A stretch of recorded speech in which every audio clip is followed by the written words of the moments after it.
오늘 본문은 예수님께서 첫 번째 제자인 베드로를 부르신 사건이 기록되어져 있는 말씀입니다. 베드로의 모습을 보면 과연 첫 번째 제자로 부르실 만했는가에 대하여 의구심을 갖게 되어지죠. 사실 우리나라 속담 가운데 들성 모른 나무는 떡잎부터 알아본다라는 말씀처럼 무엇인가 베드로가 딱 봐도 야 그래 저 사람이면 내 제자 될 수 있어 라는 그런 평가를 받을 만한 그런 모습이 베드로에게 보여지면 좋겠는데, 사실 베드로의 모습을 보면 전혀 그렇지 않았지요. 베드로는 지식이 많거나 능력이 많지도 않았습니다. 그 당시 유대 사회에서 갈릴리 촌놈이라는 말이 비아냥거리면서 들려질 정도로 갈릴리 출신이기 때문에 출신적인 면에서도 다른 사람들에게 뒤처졌던 인물이었죠. 더군다나 그는 어부였습니다. 그러니 신분도 자랑할 수 없었지요.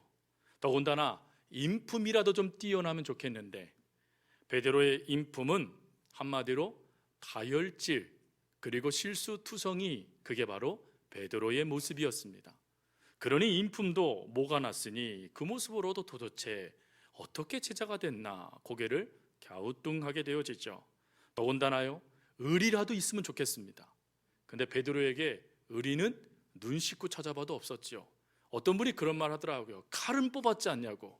그런데 여러분, 그 칼은 자신을 위해 뽑은 칼이지 예수님을 위해 뽑은 칼은 아니었습니다. 오히려 의리라는 이 말의 대명사는 예수님의 제자 중에 도마가 그 말을 듣게 되어지죠. 도마는 예수님이 나사로를 살리시기 위해서 다시금 나사로가 죽은 그 자리로 돌아가시게 되어질 때 뭐라고 이야기합니까? 우리가 주와 함께 죽으러 가자 라고 말하며 함께 죽음의 자리도 불사하고 달려갈 수 있는 제자가 도마였습니다. 그러니 의리도 없고 또 성품도 모나고 인품도 없고 신분도 또 출신도 또 지식도 할 것 없이 모든 것이 부족한 자인데 어떻게 그런 자를 하나님은, 예수님은 수제자로, 첫 번째 제자로 부르셨을까 하는 것입니다. 근데 이 말씀, 이 모습을 가만히 묵상해 보니 사실 이게 은혜가 됩니다. 왜 은혜가 됩니까? 사실 우리가 하나님 앞에 무엇인가 내세울 수 있는 사람이 몇 명이나 되겠습니까? 우리가 하나님 앞에 내가 이 정도 됐으니 하나님을 믿을 수 있는 거야 라고 말하면서 당당히 자신의 모습을 많은 사람들 앞에 보여줄 수 있는 사람이 몇 명이나 되겠습니까? 대부분은요 무엇인가 모난 인물들이죠. 대부분은 무엇인가 부족한 사람들입니다. 심지어 죄 많고 하나님으로부터 저주받으며 영원히 멸망받을 수밖에 없는 존재인 우리들이 무엇을 자랑할 수 있겠습니까? 그런데 그런 우리들을 마치 베드로를 첫 번째 제자로 부르시듯이 불러주셨다라는 생각이 밀고 들어오니 오히려 이 모습이 은혜가 되더랍니다. 사랑하는 성도 여러분, 우리도 어느 것 하나 내세울 수 없는 그런 모습이 우리 가운데 있는 이들도 있고, 또 어떤 이들은 그래도 이것쯤은 내가 하나님 앞에 보여줄 수 있어 라고 말하는 이들도 있으실 겁니다. 그러나 그 어떤 모습이라 할지라도 우리 주님은 우리를 부르신 것을 마치 베드로를 제자로 부르신 것을 후회하지 않으신 것처럼 우리를 후회하지 않으십니다. 또 베드로가 주님을 설령 배반하고 주님을 향하여서 저주의 말과 그리고 주님을 향하여서 오히려 잘못된 판단을, 생각을 주님께 던져준단다 할지라도 끝까지 그 베드로를 붙잡아 주셨듯이 우리 하나님은 오늘 우리들도 그렇게 붙잡아 주십니다. 그러면 오늘 우리가 이 말씀을 통하여서 그렇다면 도대체 그렇게 보잘것없는 베드로를 우리 주님은 어떻게 부르셨던 것일까? 그리고 오늘 우리들도 하나님의 부름을 받는다라면 어떠한 모습 가운데 하나님은 우리를 부르시고 계시는 것일까 하는 것을 오늘 본문 말씀을, 베드로를 부르신 이 사건의 말씀을 가지고 우리가 함께 하나님의 부르심의 단계를 함께 살펴보고 은혜를 나누고자 합니다. 먼저 첫 번째로는 우리 주님께서 집중하여 보셨던 모습은 베드로의 열정이었습니다. 오늘 5절 말씀에 보면 베드로가 이렇게 말하죠. 밤이 새도록 수고하였으되, 밤이 새도록 수고했답니다. 여러분, 베테랑 어부인 이 베드로는 언제쯤 그물을 내려야 되는지 알고 있었고, 어디로 가야 고기가 있는지 정도는 눈 감고도 확인할 수 있는 그런 베테랑이었습니다. 근데 이 베테랑 어부가 밤이 새도록 그물을 내리지만 허탕이었다라는 것입니다. 여러분, 우리들의 인생 가운데서도요, 그물을 내릴 때가 참 많습니다. 수많은 그물들을 우리가 내리죠. 그런데 여러분, 우리의 맥이 빠져버릴 때가 있습니다. 그때가 언제냐면 아무리 그물을 내려도 얻는 것이 없을 때, 그렇게 수고했는데, 그렇게 노력했는데 내 손에 잡히는 것이 없을 때 얼마나 허망합니까? 얼마 전에 뉴스에 보니까 육지에 있는 한 과일 농장을 이끄는 가수원 농장의 농부가 그런 말을 하더라고요. 이거 다 따서 그냥 엎어야 되겠습니다. 다 잘라버려야 되겠습니다 라고 하더라고요. 왜 그렇습니까? 기자가 물으니 그런 말을 합니다. 손에 잡히는 것이 없이 빚만 지게 생겼습니다 라는 고백을 하더라고요. 여러분이 사실 이 모습이요, 우리들에게도 주어지는 모습이니 어찌 보면 베드로의 이런 모습이 오늘 우리들에게도 그대로 이렇게 오버랩 될 수 있는 것 같습니다. 열심히 수고했습니다. 그런데 놀라운 것은요, 밤이 새도록, 도대체 이 밤이 새다라는 게 이게 도대체 시간적으로 얼마일까 찾아봤더니요, 총 12시간을 말하는 겁니다. 그러니까 저녁 때부터 그물질을 하기 시작하니까 그 다음 새벽이 될 때까지 최선을 다해서 12시간 동안 베드로가 쉼없이 그물질을 했다라는 거예요. 여러분, 중간에 포기한들 누가 뭐라 그러겠습니까? 아이, 접어, 오늘은 이거 아무것도 안 되겠어 라고 말한들 누가 핀잔 주겠습니까? 근데 베드로는 전혀 그러지 않고, 심지어 대충 하려고 하지도 않고 밤이 새도록 최선을 다하여 그물질을 할 수 있었던 그 모습은 베드로에게 있었다라는 것입니다. 여러분, 이 열심을 감당하다라는 이 열정을 국어사전을 찾아보니까 뭐라고 되어 있냐면, 어떠한 일에 열렬한 애정을 가지고 애중하는 마음이다 라고 되어져 있습니다. 여러분, 이 모습을 가만히 보니까요, 아이들이 가끔 게임에 빠지는 아이들이 있죠. 근데 게임에 빠지는 애들이 밥 굶는다라고요, 엄마 보고 밥 차려달라 그럽니까? 아니요, 열정과 최선을 다해서요, 게임에 몰입하여 자신의 레벨을 올립니다. 그게 아이들의 모습이에요. 아이들만 그러나요? 여러분들이 좋아하는 열정을 쏟고 있는 통로들을 한번 보십시오. 지금 여러분들이 목숨을 걸고 그것을 위해 달려가고 있는 것들을 보십시오. 여러분, 그것을 하나씩 이루어갈 때 주어지는 그 은혜가 얼마나 큽니까?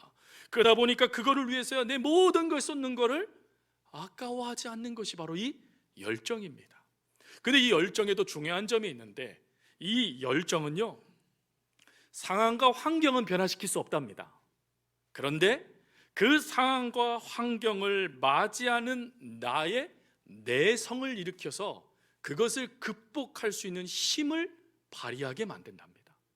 즉, 상황과 환경이 내가 열정을 갖고 출발한다고 극복되는 게 아니라, 나도 모르게 그 모든 것들이 밀고 들어올 때 그래도 시간이 지날수록 그것을 하나씩 밟아 나갈 수 있는, 정복해 갈 수 있는 은혜들이 이 열정 가운데 주어진다라는 것이죠. 또 이 열정의 위대한 점은 상처를 치유하는 이불과 같답니다. 그래서 이 열정을 가지고 설령 실패하더라도 이 열정은 또다시 일어나 설 수 있는 힘을 공급해 준대요. 그래서 그 말씀을 가만히 듣다 보니까 누가 번뜩 떠올랐냐면 요셉이 떠오르더라고요. 요셉. 여러분, 요셉이요, 그가 총리가 되어져서 열정을 펴고 그 땅을 다스린 게 아니었죠. 그는 형들의 시기를 받아 노예로 팔려 종살이를 할 때도 열정이 있었고, 또한 억울하게 누명을 써서 감옥에 갇혀서 죄인이 되었을 때도 그에게 열정이 있었습니다. 그리고 그 열정이요, 그 상황과 환경과 상관없이 최선을 다하는 모습으로 비춰지기 시작했고, 놀라운 것은 거기에 하나님의 형통이 더해지니까 그 모습 속에 철저하게 하나님이 보여지는, 하나님이 사람이 되었던 것이죠. 여러분, 상처 요셉만큼 많이 받은 사람 없을 겁니다. 힘들고 어려운 상황, 노예처럼 완전히 그 바닥을 치는 인생이 몇 명이나 있겠습니까? 그런데 그러한 순간에도 요셉은 이 열정 포기하지 않고 달려들었다라는 것이죠. 최선을 다하여 그 일들을 감당해냈다라는 것입니다. 그랬더니 하나님이 거기에 형통을 더하셔서 하나님의 은혜로 그 상황이 점점점 하나님의 방향으로 흘러가도록 역사해 주셨다라는 것입니다. 여러분, 이 열정이 얼마나 중요했던지 사도 바울은 고린도전서 9장에 그 열정을 다해서 뭐라고 말하냐면 내가 다름질한다라고 이야기합니다.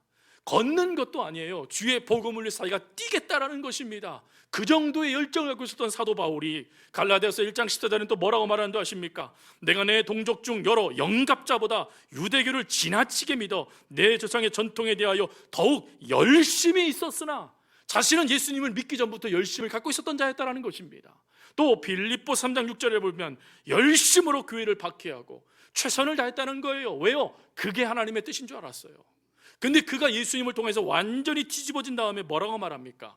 내가 하나님의 열심으로 너희를 위하여 열심을 내노니, 하나님의 사람들을 잡아 죽였던 이가 하나님을 경험하게 되어지니 하나님을 위해 사람을 살리는 이로 그 열심의 방향이 바뀌기 시작하더라는 것입니다.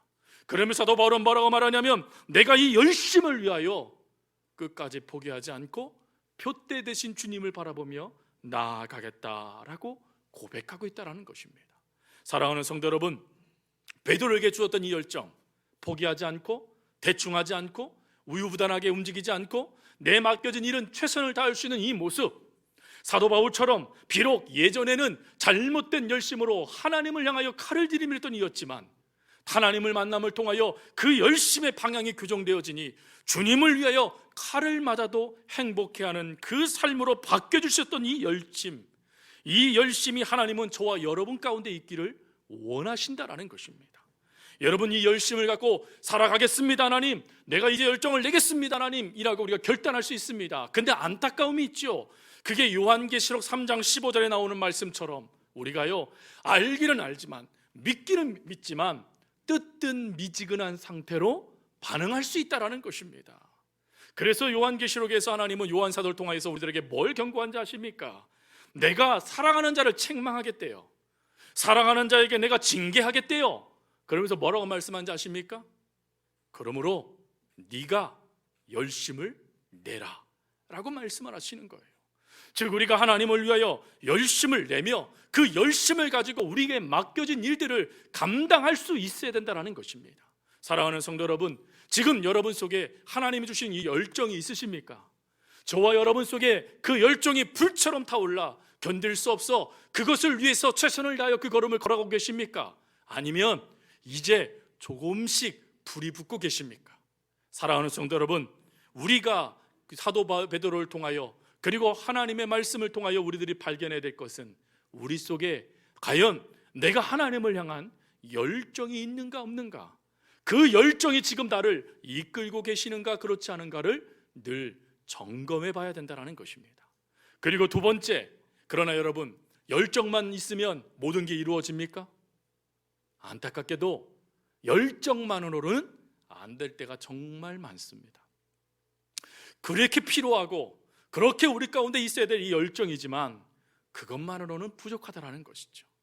그래서 우리 주님은 열정 가득한 베드로가 열정으로 성공할 때 그를 만나신 게 아니십니다. 그가 실패하여 그물을 깃고 있는 그 시간에 베드로를 만나십니다. 무슨 말입니까? 실패 또한 하나님께서 우리를 부르실 때 사용하는 방법이라는 것입니다. 여러분, 실패를 좋아하는 성도님들은 없으실 거예요. 오늘 이 자리에 나 지금 실패하고 있으니까 난 지금 하나님의 두 번째 단계에 들어간 거야 기뻐하는 성도님들은 없으실 겁니다. 대부분 어떻지요? 기도 제목이 빨리 저에게 달려옵니다. 목사님 빨리 기도해 주셔서 이거 빨리 넘어가게 해주세요. 대부분은 싫어요 그게. 근데 왜 실패의 자리에 우리 주님이 베드로를 찾아가신 것일까? 그걸 가만히 보면 실패에 또 다른 은혜가 있기 때문이라는 것을 발견하게 됩니다. 여러분, 실패에 강점이 있는데 그것은 실패는 안주하며 만족하던 우리의 시각을 변화시키는 능력이 있다랍니다. 무슨 말이냐면 여러분, 우리가 조금만 잘 되고 조금만 성공하면 거기에 우리의 모든 것이 집중됩니다. 그래서 그게 전부라고 믿습니다.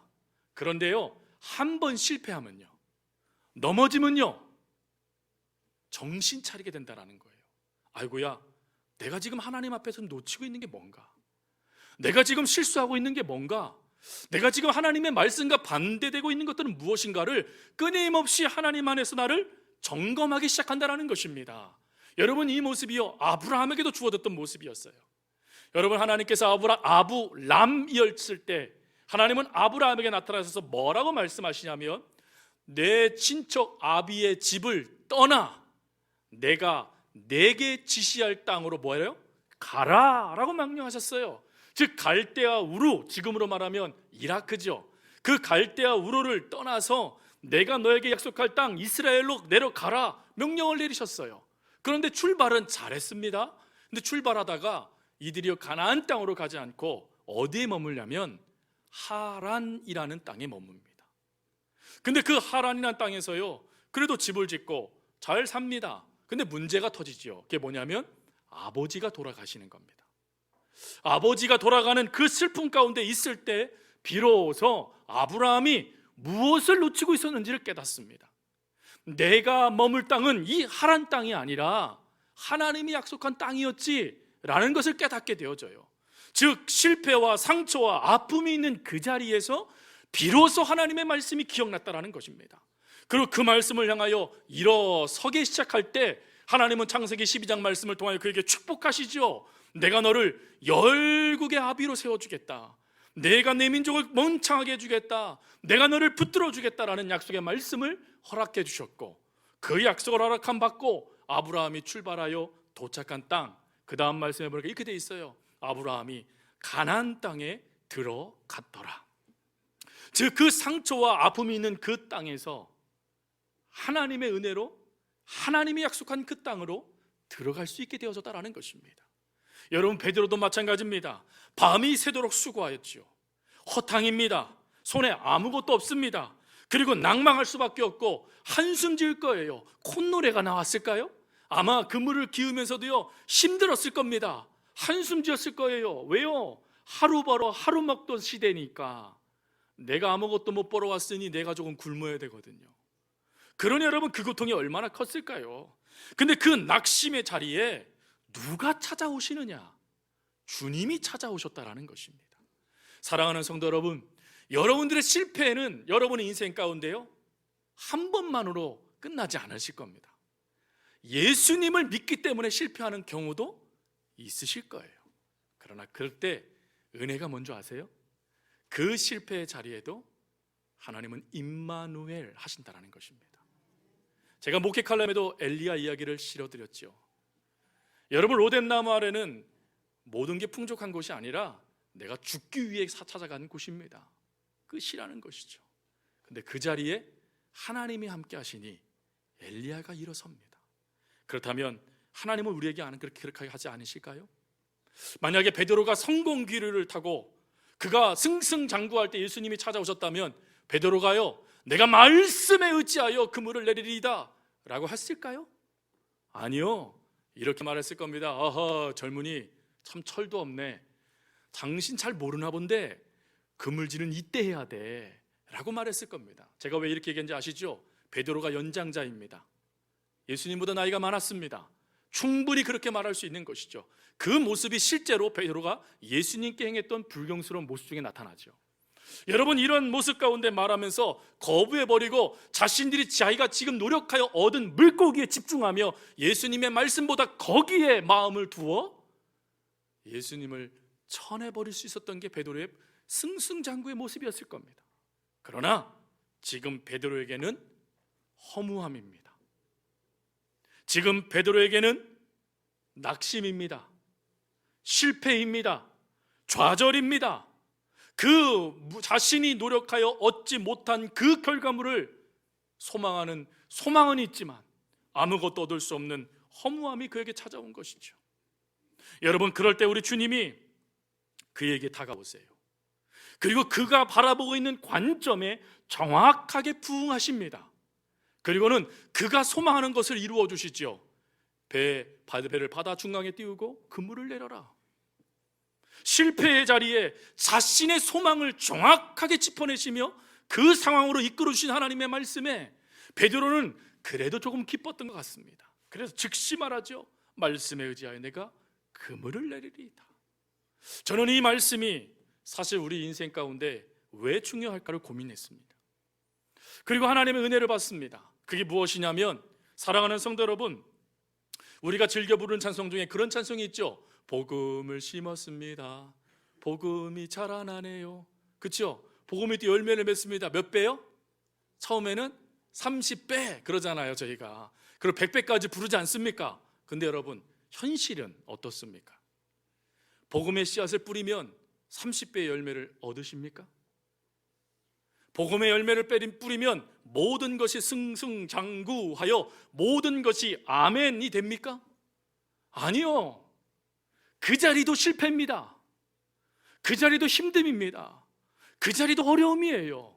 그러나 누가 함께 하시느냐? 그러나 그 순간에 내가 의지하고 말씀을 들어야 될 이가 누구냐가 분명해져야 된다는 것입니다. 베드로는 이 순간에 자신의 경험이 떠올랐을 거예요. 베드로가 사도가 되어져서 복음을 전하기 위해서 수많은 곳을 다닙니다. 그럴 때마다 여러분, 핍박이 다가오고 조롱이 다가오고 어려움이 밀려올 때마다 나에게 그 삶을 이끌어 주신 이가 누군가, 내 삶 가운데 되게 해주신 이가 누군가, 이 경험이, 이 실패의 경험이 자신을 향한 신앙의 유산이 되었을 것입니다. 그래서 그때마다 자신을 다독였을 거예요. 베드로, 너 잊지 말아라. 네가 능력 있는 것이 아니야. 네가 힘이 있는 것이 아니야. 너는 실패할 수 있어. 그러나 하나님이 말씀하시면 풍성한 열매를 얻을 수 있단다.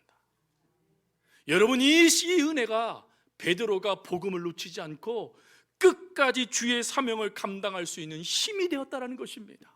사랑하는 성도 여러분, 그래서 이런 신앙의 유산이요, 오늘 우리들에게도 필요합니다. 저와 여러분에게도 여러분들이 실패의 자리에 앉아있은 그때에 여러분들을 일으켜주시는 하나님의 말씀이 필요하고, 그 말씀을 지금 비록 잘 못 믿겠지만 그래도 내가 그물을 내리리다 라고 하여 반응하는 믿음이 우리 가운데 필요하다라는 것입니다. 사도 바울은 이러한 놀라운 믿음을 고린도전서 15장 55절부터 58절에 이렇게 고백합니다. 우리 같이 한번 읽겠습니다. 함께 고백합니다. 사망아, 너의 이기는 것이 어디 있느냐? 사망아, 너희 쏘는 것이 어디 있느냐? 사망에 쏘는 것은 죄요, 죄의 권능은 율법이라.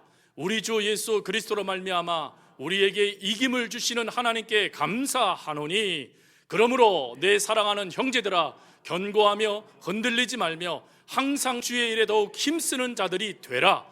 이는 너희 수고가 주 안에서 헛되지 않은 줄 알미라. 아멘. 여러분, 이 말씀을 보면서 그런 생각이 들었습니다. 비록 믿지 못하고 비록 그것을 반응하지 못하더라도 믿음을 보이라는 것입니다. 그럴 때 하나님은 그것을 헛되지 않게 만들어 주신다라는 것입니다. 실패 가운데 있는 성도님들 계십니까? 하나님의 말씀을 들으십시오. 그리고 하나님의 말씀에 반응하십시오. 그것이 여러분들에게 주어질 또 다른 복의 통로가 될 것이고, 여러분 인생 가운데 허락되어질 신앙의 유산이 될 것입니다. 그리고 마지막 한 가지가 더 있습니다. 그것은 베드로는 겸손의 모습으로 그 삶을 하나님 앞에 집중했다라는 것입니다. 여러분, 베드로가 순종했을 때 하나님께서는 그에게 기적을 일으키시죠. 그게 바로 2배가 가득 차는 복을 허락하여 주신 것입니다.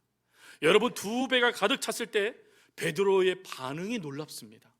베드로의 그때의 반응은 무엇이냐면 즉시 예수님께 무릎을 꿇는 거였습니다. 그리고 뭐라고 말하냐면, 주여 나를 떠나소서, 나는 죄인이로소이다 라고 고백하며 자신의 죄됨을 고백하고 있다는 것이죠.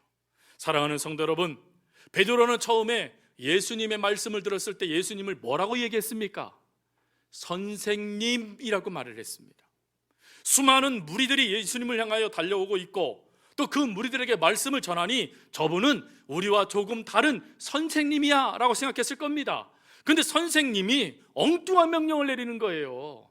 정오에 고기가 전혀 잡히지 않는 그곳에 그물을 내리라니, 이게 말이 됩니까? 그러나 그 선생님의 체면도 차려주고, 그리고 사람들 앞에 자신의 체면도 차리기 위해서 베드로가 뭘 하죠? 그물을 내리는 것입니다. 이게 은혜되더라고요. 성도님들, 체면 치레라고 할지라도 순종하십시오. 그게 복이 됩니다. 체면 치레라도 말씀에 반응하세요. 그게 여러분들에게 주어진 은혜가 돼요. 근데 이 어부 출신이기 때문에 아무리 체면 치레를 해도 불가능한 것이죠. 그런데 현실은 자신이 감당할 수 없는 은혜였다라는 것입니다. 여러분, 그 은혜를 발견하게 되자 즉시 호칭이 달라져요. 선생님, 내가 말씀에 의지하여 그물을 내릴게요 라고 했던 이가 즉시 호칭이 뭐라고 바뀝니까?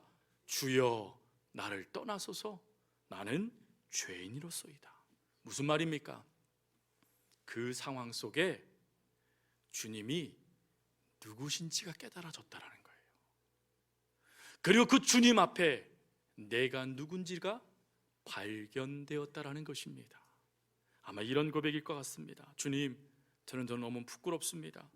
나 같은 죄인이 어찌 거룩하신 하나님 앞에 설 수 있습니까? 주님, 저를 떠나주십시오. 제가 감당할 수 없습니다. 제가 어찌 주님을 제가 온전히 바라볼 수 있겠습니까? 라는 고백이 바로 이 주여 나를 떠나소서라는 고백이에요. 여러분, 이 고백 가운데 있는 베드로에게 우리 주님이 뭐라고 말씀하세요? 이런 말씀을 하시네요. 무서워하지 말라. 두려운 거예요. 왜요? 성경에 하나님을 직접 본 자는 죽임을 당하거든요. 죄가 고발을 당하거든요. 그러니 지금 자기는 죽게 되었다라는 것입니다. 마치 이사야가 화로다 나로 망하게 되었도다 라는 고백처럼 지금 자신이 만난 이가 하나님의 아들이시니 나는 이제 죽을 수밖에 없을 거야 라는 두려움이 지금 베드로를 완전히 무너뜨렸다는 것입니다. 그때 우리 주님이 베드로를 아마 잡으셨을 것 같아요. 무서워하지 마. 내가 너를 사람 낚는 어부로 만들어 줄 거야. 내가 너를 더 이상 물고기가 내 인생의 목적이 아닌 하나님의 사람을 세우는 것이 네 목적이 되도록 만들어 줄 거야. 우리 주님이요, 그 역사를 이루셨다라는 것입니다.